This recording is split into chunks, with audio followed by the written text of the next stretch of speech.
I'm Steve Sinner.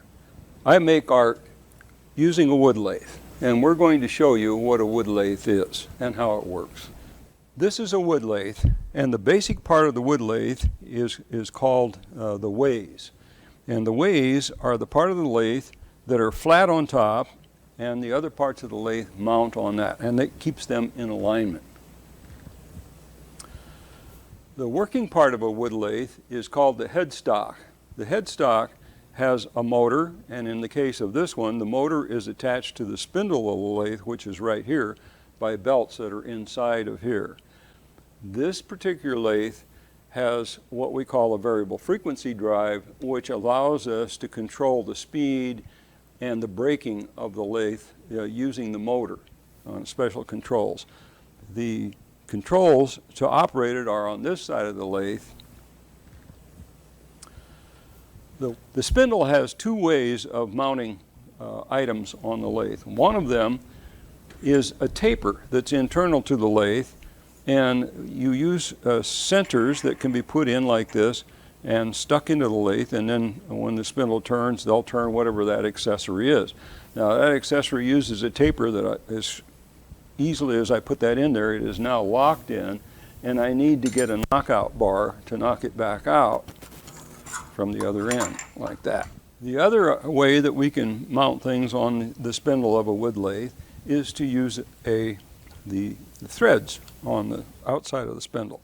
This is a chuck, and the chuck is basically just a circular vise that allows us to clamp items into it. And when we put that on here, it is now, of course, driven by the motor. And whatever we put in here will spin with the lathe. The opposite end of the lathe has what we call a tailstock. The tailstock has a hand wheel, and when we turn the hand wheel, you can see that this part right here moves in and out. Again, this has a taper on the inside of it, and we can put tapered items inside there, and they'll stay in like that. In this particular case, this is called a live center, and it has ball bearings inside here, and this part turns. So as the headstock spins and turns whatever we have clamped in the lathe here, this will move with it. And we can tighten it up or loosen it with the hand wheel. The third item that sits on top of the ways of the lathe is called the banjo. And this is the banjo. You can move it around anywhere you want on the lathe, position it any way you want. And when you push this handle down, it locks it in position and won't move after that until you unlock it. Now, the normal thing that you put in the banjo would be a tool rest like this. And it can be adjusted up and down and angular so that you can adjust it in any way that you need to work on a piece. Now, most of the things that are done on a wood lathe like this are spindles. So we would put a piece of wood here, mount it between centers and spin it, and then we hold a tool on here and shape the wood in the way we want to have it shaped. The primary tools that are used on a lathe are gouges like this.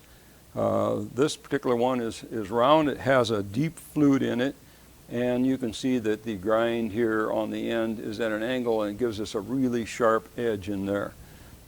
The other common tool that's used on a lathe is called a scraper. It doesn't have a flute in it. It's flat on the top, flat on the bottom. It has a little bevel ground here. And instead of cutting wood off of a piece that's in here, it actually scrapes it off. Scrapers don't give quite as good a finish as do the gouges.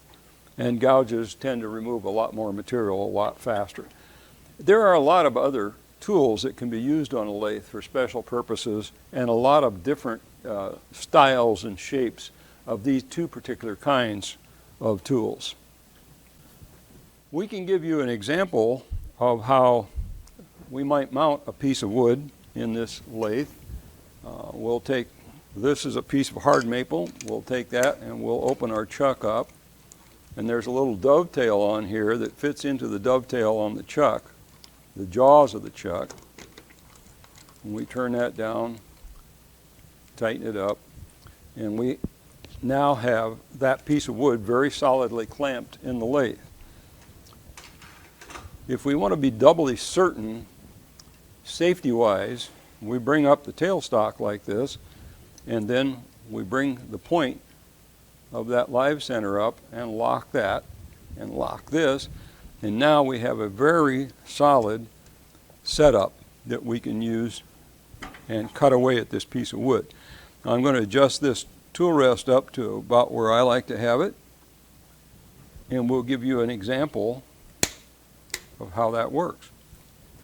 So now we have this piece of wood clamped on here in position, and we're going to turn it up.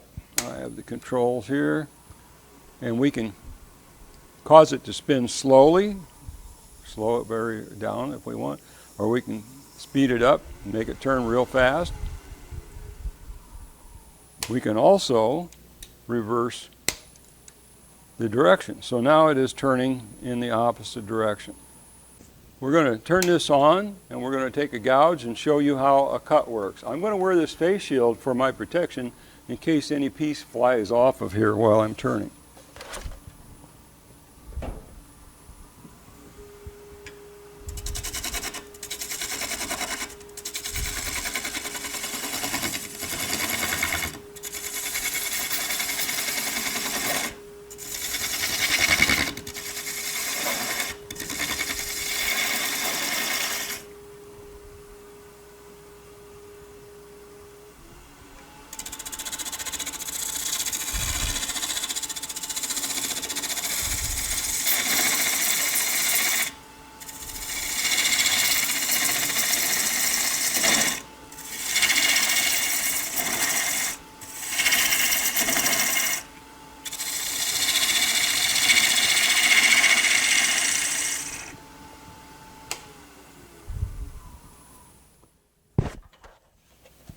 So the tools we use on the wood lathe are held by hand. They're rested against this tool rest here, which supports them, and then we can adjust the tool in any direction that we wish to create these shavings and remove the wood as we please. To give you an idea of the difference between a gouge and a scraper, we just used the gouge. This time we're going to use the scraper.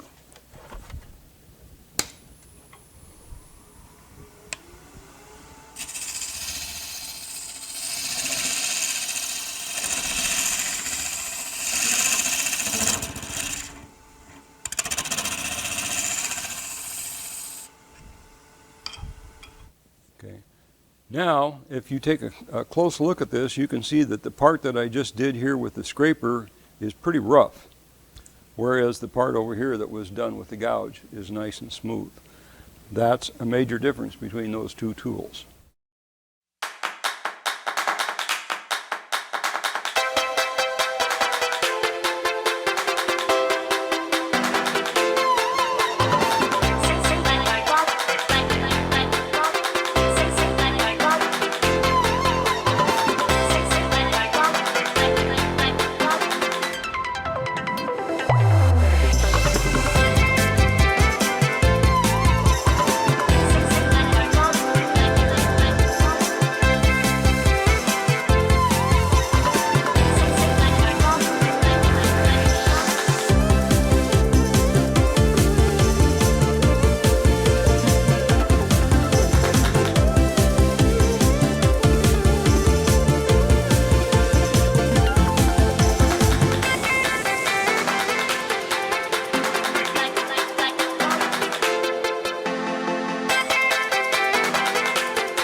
I showed you the type of work that I do, which is basically deep hollow vessels. But the wood lathe can be used to do a lot of different kinds of work. I'm going to show you several examples. This is a bowl that was done by Michael Hosseluk of Canada. You can see that it's a beautiful burl on the inside. And on the outside, he has covered it with a whole lot of abstract faces that are interlocked. So if you have time to study this, you'll find lots of different faces on it. Cindy Drozda of Boulder, Colorado, does goblets that are really, really interesting. This is a beautiful little goblet made out of two kinds of wood, and you can see that she has made a little stem on this one that is very delicate and beautifully done. Kurt Theobald of Wyoming made this vessel. He started out with a wood that grows on the Pacific coast called madrone, and it's known as one of the most unstable woods in the world.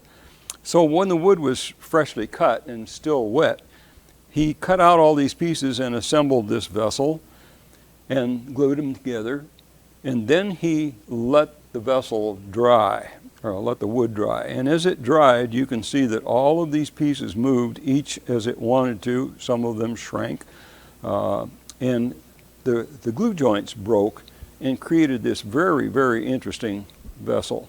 He then added to its interest by scorching some of the corners of it a little bit.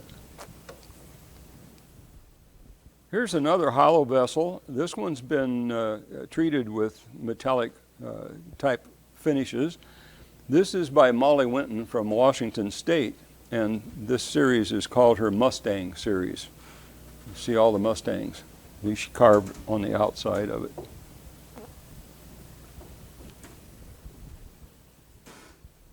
A piece that I find especially fascinating is this little ball box by Hans Wiesflag of Germany.